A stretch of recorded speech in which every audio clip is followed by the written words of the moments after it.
everyone. Thank you so much for coming on and taking time out of your Sunday. First, I wanted to take some time to acknowledge territory and to thank the Mi'kmaq Nation for hosting us today on unceded, unsurrendered Mi'kmaq land.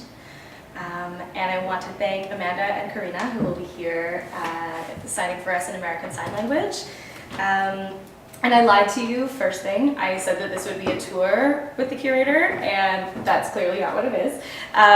So thank you for being forgiving, because it's not really possible to have the show on as well as have lights on and people in here. So thank you for that. So I'm just going to sort of start by walking us through what the pieces look like when they're on, for those who haven't seen the show yet. And then afterwards, there'll be a little time for questions, and I'll turn the show on so that you can all see it at the end. Also, a quick thank you. I'll put these as captions as well so that we don't have to necessarily have all the names, but I wanted to say a big thank you to those who lent us equipment for the show, to Jan Peacock, to the Annalee and Owens Gallery, Becca Barker, Struts Gallery and Fawcett Media Arts Center, Melanie Colosimo, the Atlantic Filmmakers Co-op, and Dalhousie Art Gallery. For those who lent time to the exhibition, Garrett Gilbart, Jacob Perry, Scott Kenny, Cynthia Arias-Oz, and Bree McAllister, and also for lending their expertise and their guidance to Jake Coyote, who really helped me figure out how to be a hearing curator and discuss deafness and supporting deaf artists. Also a big thank you, of course, to Hannah at the Khyber and Tom and Sally and Tori for being really willing to let me sort of run with whatever ideas I had around this exhibition. They had a lot of trust and gave me some freedom to use this as my sandbox a little bit, which is what a curatorial residency, I suppose, should be. Yeah, so I'll walk you through first. When you walk in the space, the first piece that you'll see is by Christine Sun Kim. It's behind you. And it's 4 different screens that simultaneously show the same film clip with the captions that are associated with those film clips on the DVD when you bought them. So there's films like Ghost, The Little Mermaid, The Addams Family, and all kinds of popular films. And on top of the closed captioning for the films, there are 4 deaf captioners who have interpreted what's happening in the actual clips. So the 4 captioners from left to right are Jeffrey Mansfield, Ariel Baker-Gibbs, Alison O'Daniel, and Lauren Ridloff. And I encourage you to kind of get to know them, because sometimes you can, particularly a lot of people find that Ariel Baker-Gibbs is really cheeky and funny, the second from the left, so I encourage you to get to know them. After that, if you carry on to your right, you will see a piece by Benny Nemerofsky Ramsay, who is a Montreal artist who's currently based in Edinburgh. And so this work is called The Last Song, and it's a relatively new piece of his. When it's on, it's about 4 minutes long. The plot line is as follows. It's a performer who is singing an aria, starting in a really deep baritone. And then there's a point in the middle where there's sort of a moment of confusion and fear and sort of breakage. And suddenly his voice turns into a young boy's soprano. And that's the extent of the clip. And when the piece is on, you'll see there's a gold text that's right underneath it, which we'll talk about later. And so that's the piece by him. If you carry on to your left around the curtain over here, you will see a piece by Sonia Boyce, who is a British artist. And this was a piece that debuted at the Venice Biennale in 2015. That was where I first saw it, and it's basically 2 performers competing in what feels like a slam poetry battle mixed with rapping and hip hop, and babble and song and bird calls and whistling. And the piece is called Exquisite Cacophony, and that's exactly what it is. And it's 35 minutes long. So later you'll get to experience those, but thank you for your patience if you haven't yet.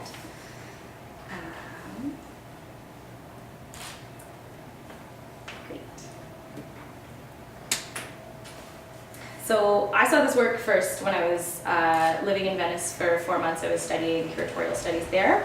And while I was living there, I was reading this amazing book by Ramsay Collective that is called Seepage. And I would go back and visit this piece by Sonia Boyce like every week, and I had no idea why. I just like wanted to be there with it, but I didn't know why I liked it. And I was reading this book, and there was this quote from it that read, "To be legible is to be readable. To be legible is to be coded and contained." Often when asked an uncomfortable question or faced with an unsettling reality, the rattled respondent ducks and dives with a stammer, a mumble, a sweat, a crawl, or a nervous tick. The respondent may not be lying, but neither may they be interested in offering a captive, legible truth either for the interrogator or in response to their own circumstances.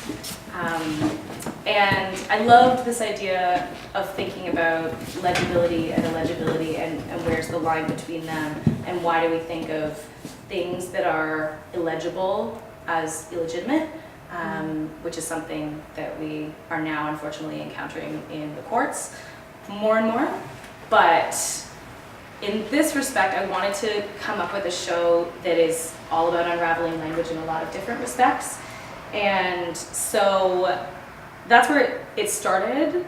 And also I really wanted to trick arts people into liking poetry, because there's this understanding that like poetry is a theater thing or it's a humanities thing. And I also wanted to trick theater people into liking art a little bit. So I mean, this whole thing is a trick. But I also really wanted to create a show where you could just get it pretty quickly. That's a really hard thing to try to do. And I don't know if I really did that, but these are all my aspirations, which may or may not have come through. So it started as this idea of wanting to look at legibility and illegibility, and then it turned into sound etiquette today. So sound etiquette is a term that was coined by Christine Sun Kim, the artist behind you, and it sort of refers to all of the do's and don'ts of the hearing world that deaf people are expected to abide by and follow. So she says in her amazing TED Talk, which you should go watch, it's things like don't slam the door, don't eat the potato chips too loud, it kind of don't disturb the hearing people. And this assumption assumes that deaf people don't experience the sonic landscape in the same way as hearing people. And so she tries to challenge that and challenge the assumption that, it goes back to this idea of legibility and that, all of the rights and wrongs of comprehensible language that we're all supposed to sort of abide by. So I sort of took this idea of sound etiquette and thought about the demands that society makes of people in terms of comprehensible language, and tried to sort of spin that and bring in other artists. So in particular, this piece by Christine Sun Kim, for me, is a lot about translation and about language. And there's an amazing group, a deaf theater group in Quebec, which their name is Spill Propagation, or Spill Propagation.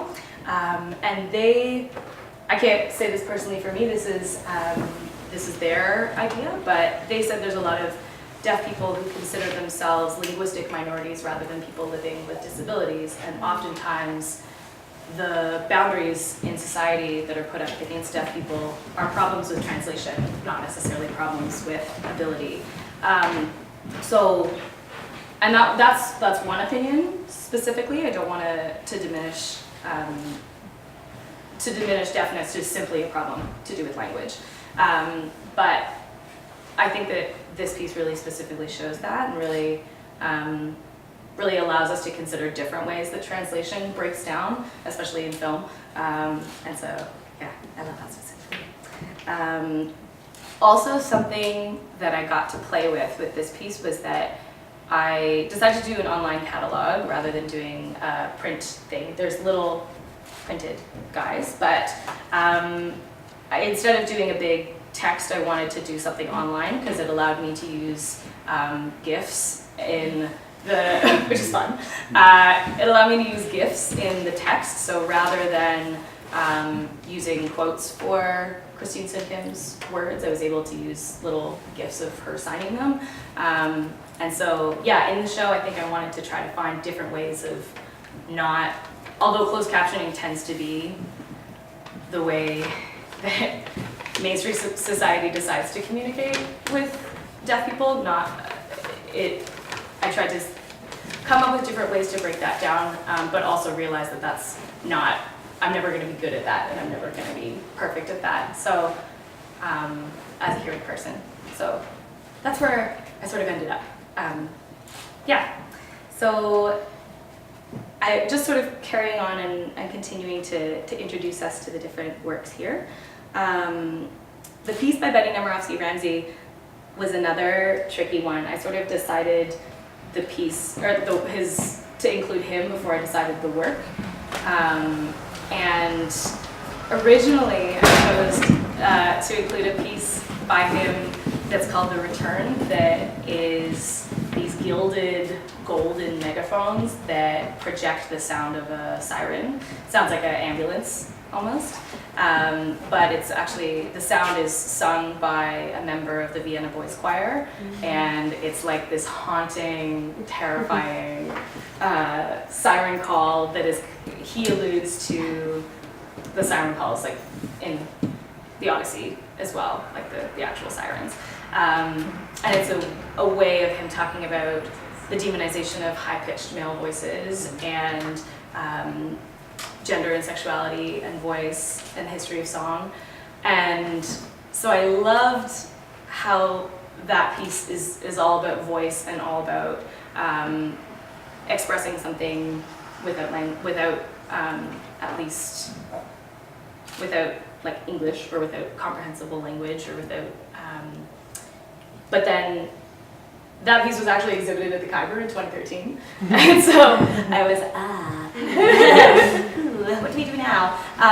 But Benny offered up this piece and said it's never been exhibited in North America. It debuted in Vienna, and he was kind of curious to see how it would turn up in the Khyber. And so it's kind of a nice return, I think, after 4 years for Benny. And so this piece, he still didn't really know how to describe it. It's this sort of exploration of voice that you'll see that's very haunting, and the performer has sweat dripping down his face, and it's kind of confusing and you don't know what to do with it,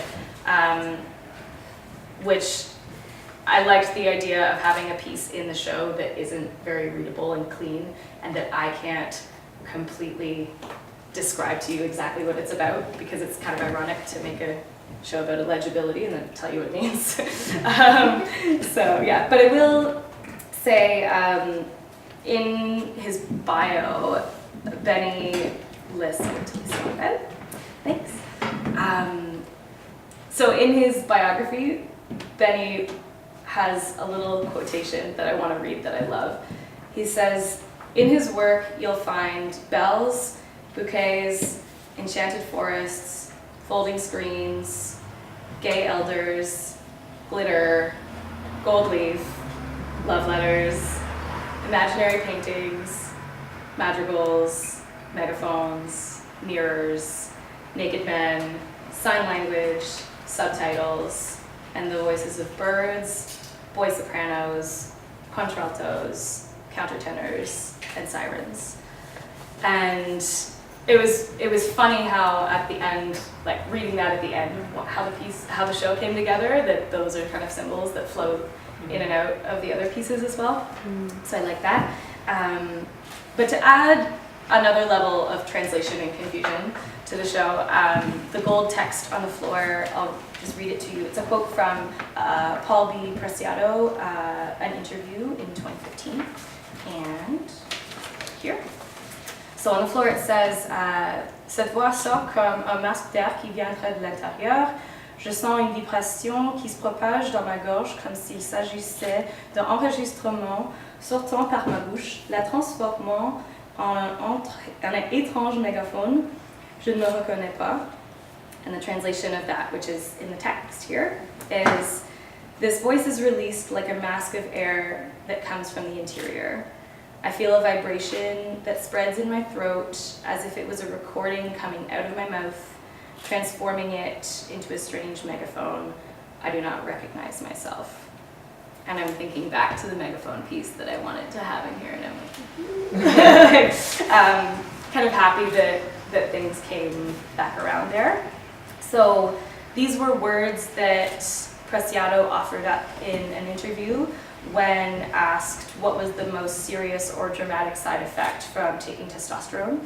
So he took testosterone as a political and performative act, which he describes in his book Testo Junkie, which was just it was translated into English, I think in 2013. So I'm now meeting people who are just starting to read this book because it's kind of just coming into English, and even though it was written in 2008. So I love the idea of including a text that a lot of Anglophone readers haven't haven't accessed as much, and that it's in French. He's a Montreal-based artist, and yeah, all kinds of different layers. So yeah, I think also the sweet spot is underneath that parabolic speaker, which it was tricky to figure out working in a, I'm sure you all know, working in a white cube and trying to figure out how to have a show that's about sound and have everything not just blend together and sound like nothing. But you can hear the piece throughout the whole space, but there's just one tiny sweet spot under there where it is the only thing you hear, and that's where you get kind of the best view of the text. So I like that we kind of broke a few of the rules of sound, that there was a little bit of bleed between the pieces. This like loud, bantery piece on the one side and this really quiet, sort of lonely piece. But then that you got to have one little moment with it was kind of very touching. In case you can't tell that I love poetry. It's a very romantic show, I feel like. Yeah, so just make sure that also worth mentioning, one of the pieces that Benny said, when Benny sort of introduces his artistic career, he starts with this piece called Je changerai d'avis. It was created in the year 2000, which was all about translation and how do you sing a love song in the digital age. And he sings this love song, and there's translation in ASL as well as German and French and English, and he's worked with sign language before as well. So I like that that's sort of unseen, but certainly the translation element is still there. So then moving around to the Sonia Boyce piece, Exquisite Cacophony. This is a piece that was a bit of a risk for me because I'm really skeptical when a piece is to my taste. When I like it, I'm like, there must be some, like I'm too biased. Like, nah, I can't like it. But this one, I just, like I said, I visited it every week, and I didn't know why, and so it felt almost unfair to include it because it was too much of a piece that I liked. But which was a bit of a risk. But what I liked about it is that it kind of gives you whatever you have to hear, or whatever you want to hear. It covers topics. It's these two performers covering topics from race to gender. They talk about America. They talk about the subway. They talk about sex and drugs and rock and roll and anything and everything. And it's a conversation between a southern rapper named Astronautilus and a white rapper and a black performance artist named Elaine Michener. And she's a classic vocalist and like classically trained. Listening to her different performances feels like listening to Tanya Tagaq, because she sort of gathers up sounds that exist in the world and finds different ways of expressing them. And like in terms of the medium, there's a lot of similarities. So these two performers, there's times where he talks about Tinder and he talks about dating, and he kind of is reinforcing traditional gender norms in a way that makes me uncomfortable as a viewer. I'm sure makes some people uncomfortable as a viewer, but he does it in a way that it just makes you like her more, and it's like, it's annoying, but not annoying enough that you want to slap him. Like, it's just the whole time. I was hoping that it's a piece that's challenging, that allows you to form your own opinions against him comfortably and effortlessly. And I think it's important for artworks to create spaces where we're challenged, where we feel safe, and where language is not used violently, but where language is used in a way that allows us to disagree with them. And I love that Sonia Boyce knows what she's doing and knows what he's doing. This piece debuted at the Venice Biennale with Okwe Nwezer was the curator, the first ever African curator of the Biennale, and Sonia Boyce is an Afro-Caribbean British artist, and I keep thinking, like, why do you have this guy performing, like, using all these just little, subtle, annoying language that just makes me, I would not want to be his friend.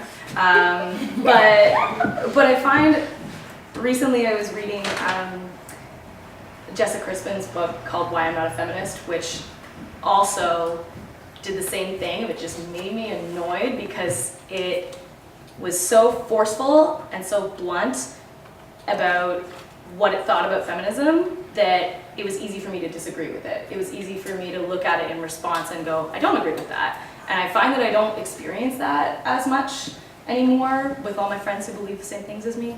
So I wanted to test this and see, I'd love to hear what you think of it. But I think it's an interesting piece to be putting on in 2017, 2 years after it was put up. It kind of means different things. Yeah, let me just make sure that there's not little pieces that I was missing about that one. Oh yes, so you'll notice also that next to this piece there's a smaller screen that provides a closed caption version, because I didn't feel like it would make sense to have a show that welcomes deaf visitors and then have this one piece that is so verbal. And so I asked the artist, and she didn't object to me having a little closed caption version next to it. But then I had the challenge of basically doing exactly what Christine Sid Kim critiques, which she critiques the idea that it's hearing people who process all of the sounds in the landscape of a film and then decide what's important, decide what's going to be most legible, and then translates that into the smallest amount of words possible. Mm-hmm. And that there still remains all of these visual cues and gestural cues to sounds that are happening in the film. You can watch this piece and it says right now, crinkly eyes. The subtitles are annoying, overseeing, like really, the sound of safety pin earrings, like pen scratches table. There's all these sounds that you see, that you can apprehend, but that haven't been translated. And so here I was deciding to do that. And my hope, again, taking a risk, my hope was that any fault in my captioning would simply amplify what she's doing, and that it might allow people to might allow her to poke holes in what I'm doing, because as a hearing person, I'm not gonna succeed at creating the perfect environment for deaf visitors, and the best I can do is to continue to consult and to try to reach out as much as possible. And I think there's a lot of conversations to be had within institutions, particularly media arts institutions like CFAT, when we're dealing with primarily visual and primarily audio. How do we find ways of using different modes of apprehension? So the fun part, though, is that in captioning this piece, I had to come up with words that would make sense. That there were words to describe what Elaine Michener was saying or doing, which was bird call, whistle, mumble, breathy, percussive, kind of auditory sounds. And I realized I shouldn't use words like percussive because that's a music term, maybe, and so I opted to use rhythmic, because rhythm is something that you can, there's rhythm in color, there's rhythm in visual, there's rhythm in movement, sort of all kinds of little words that I realize that I use all the time that aren't actually getting to what I'm trying to say. So it was a challenge, and it may be a total failure, but I kind of wanted to try it, and I encourage you to see it and tell me if you hate it.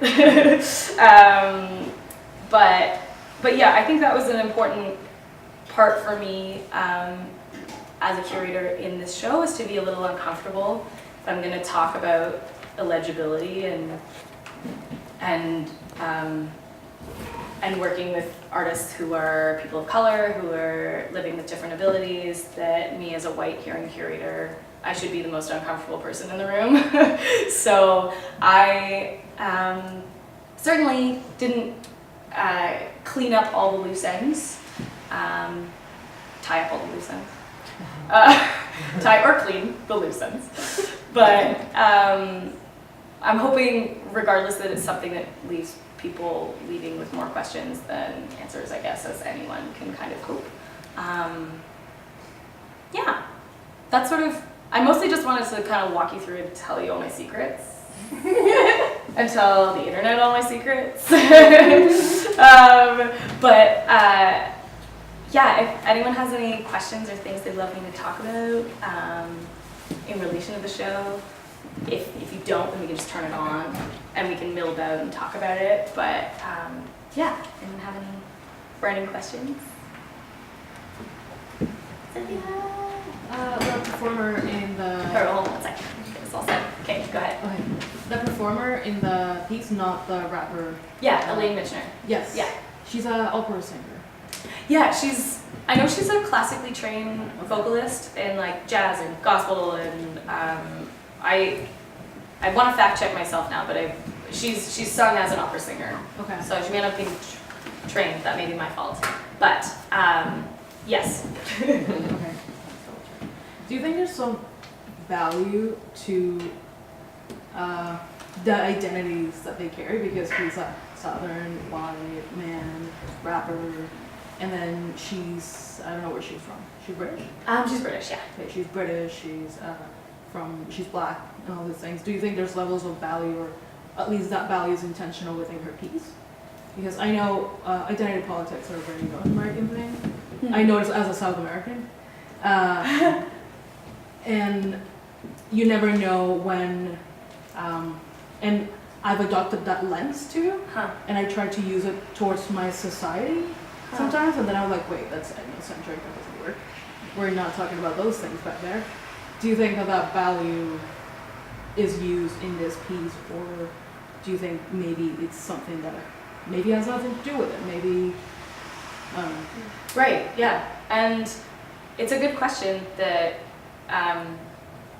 also from a curator's perspective, like this is a show with people of color in it, that doesn't necessarily exhibit their identities super blatantly, but exhibits their artwork, which in some cases might reflect that. And I tried to find a way of doing that to exhibit their work, not their identities, which was a choice, but also I think it's something that you can't help but notice. And I think that Sonia Boyce knows. She's a professor of Black Art and Design at, I need to double check. She's a professor at Middlesex University, as well as, I want to just get this right. Sorry, Sonia Boyce. Also a professor of Black Art and Design at the University of the Arts London. And she knows what she's doing. She knows that she's putting on a white rapper and a black opera singer next to one another. But I think all of those things come out in the wash. Like you see them all and you understand it by the way that they're speaking. But I had some people talk to me saying it was kind of nice to just to see Black bodies represented in an exhibition and to have their work be able to be the first thing that you encounter and the first thing that you see, and that identity kind of breathes through that no matter what. And this is a show very generally, like, you can read identity in every single work in this show, 100%, and I hope you do. But yeah, it's a good point though, that it is kind of an ethnocentric thing, specifically in North America as well. Not even like, I would say Western, but this piece also to me is very British in its humor, which like very British, yeah. Like the crowd is laughing at things that I really don't feel like a North American crowd would laugh at. Like, we're seeing, like, he's talking about how stilettos must be so annoying to wear, and everyone's laughing, and I'm like, that's not that funny. It's kind of a little, like, much more annoying than funny. Yeah. But which kind of just pokes holes in my humor that I don't know. I think the audience is interesting to watch there as well. It's recorded in the Victoria Albert Museum in London, so they're in like this grand, glorious big hall, and they feel kind of uncomfortable. They're like, "What are we doing here?" And they talk about that. But yeah, I think it's very British as well.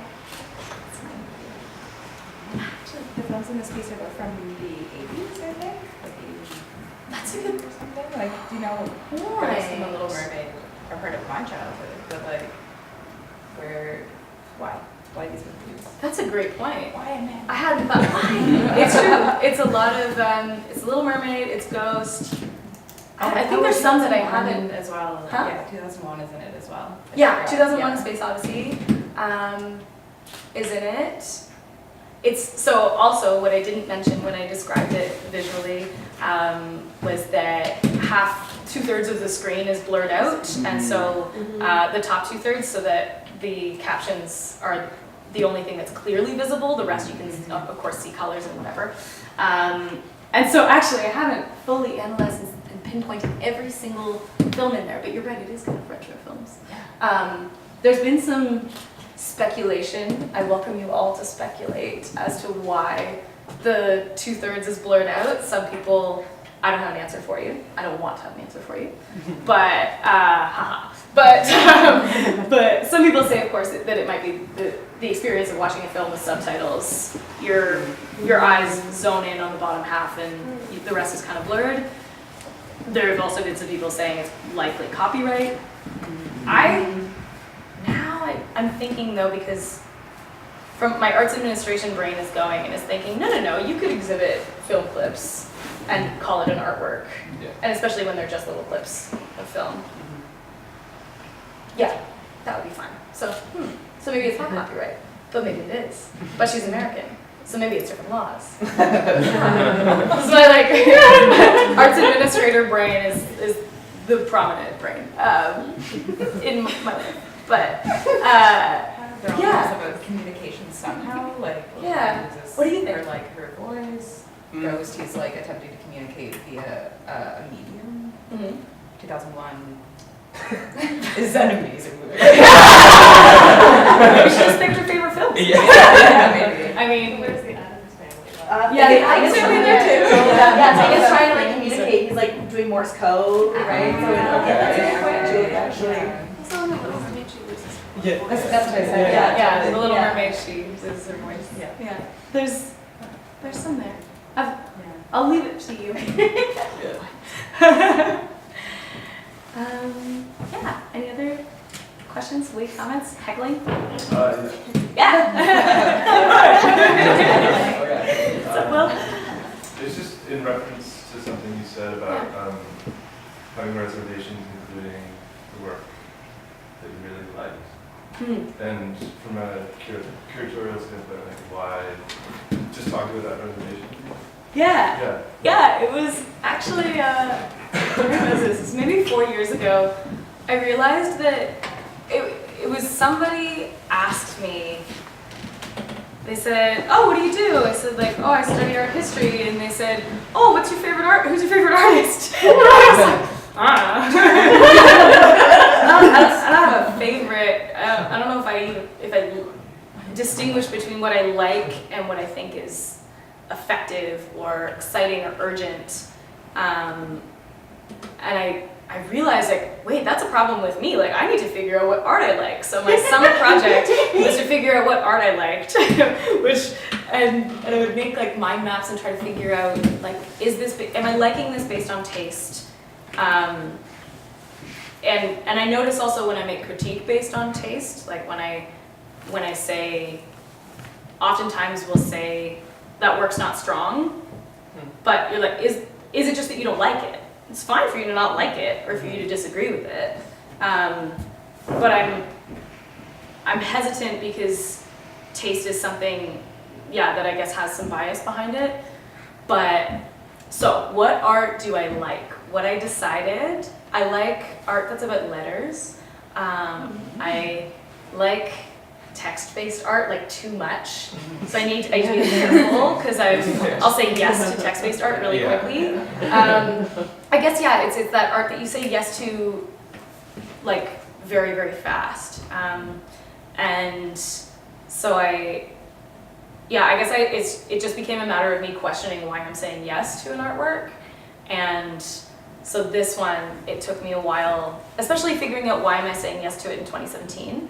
Because I said yes to it in 2015 because I was living in a really hot city and there was so much artwork there was 180 exhibitions and I had to see all of them, and so all I wanted to do was go back to this like dark room where I knew what was happening there, that I could go and sit and Was it air conditioned? yeah.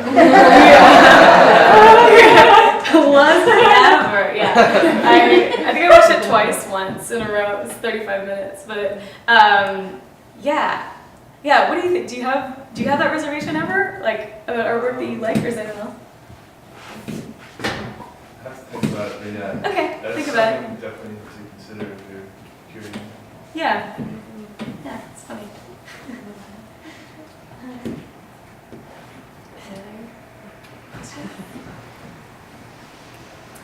If not, we can also turn the show on, and then that's probably more fun. Instead of hearing me talk. Are we allowed to talk to you? Duh. afterwards? Absolutely. Thank you so much for coming to hang out and to hear all my secrets. And thank you so much to Amanda and Karina for their patience, especially because my thoughts are kind of scattered. And because they're so wonderful and lovely and talented and skilled. Smart,